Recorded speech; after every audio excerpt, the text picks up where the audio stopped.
Arkadaşlar 4 kişi geldiğine göre programımız tamamdır. Refik kardeş burada, Hacı kardeş burada, Abdullah abi burada, Kahraman görüyor musunuz? İsim neydi? İsim neydi? Efendim? Eser Fuat. Eser Fuat.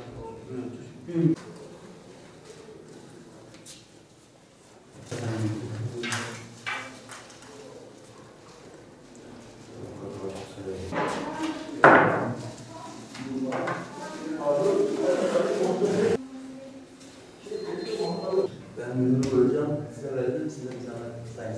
Tamam, ben vereceğim. Sayın, şöyle. Tamam, biz sayabiliriz.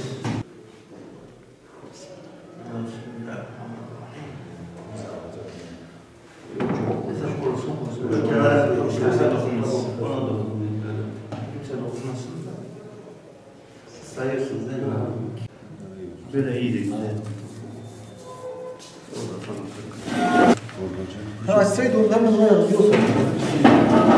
Zaten yapıyor. Yapıyor, müdür yapıyor.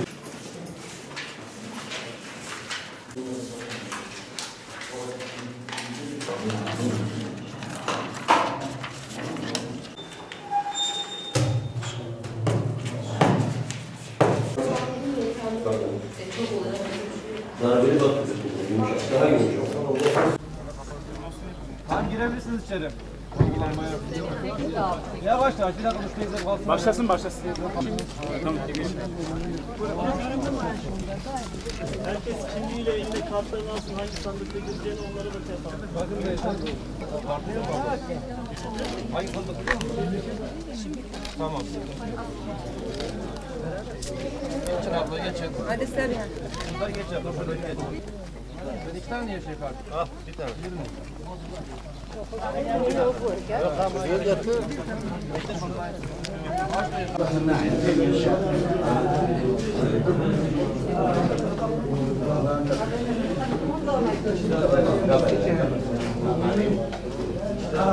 Bence ben engelliyim. Bana sıra koymuyor. Ben de 3 tane engelli mi var? Tamam, ben oturdu zaten. Bir şey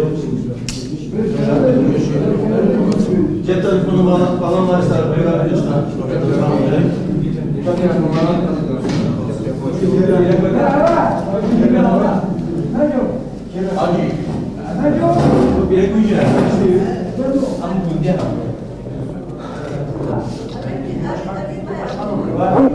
hayırlı olsun abi. Tamam. İsmini buldunuz mu? Kimliğini alır mısın? Kimliği sen de yaparsın. Oradan mısın?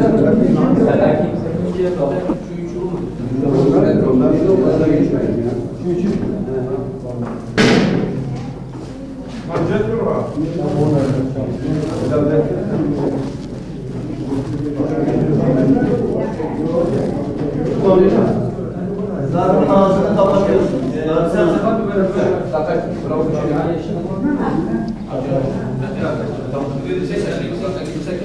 Seçim için mi? Seçimdir. İnşallah hayırlı olur. Devletimiz inşallah iyi olan kazanır. كرم هم خد ويبكي خير تدهي كيجي خير خد على ويبكي كرم مشكل من ويقع قرمشكير وشكيش خديرة خدير على دستي وافا بينا حميم يكي مصمان سخيري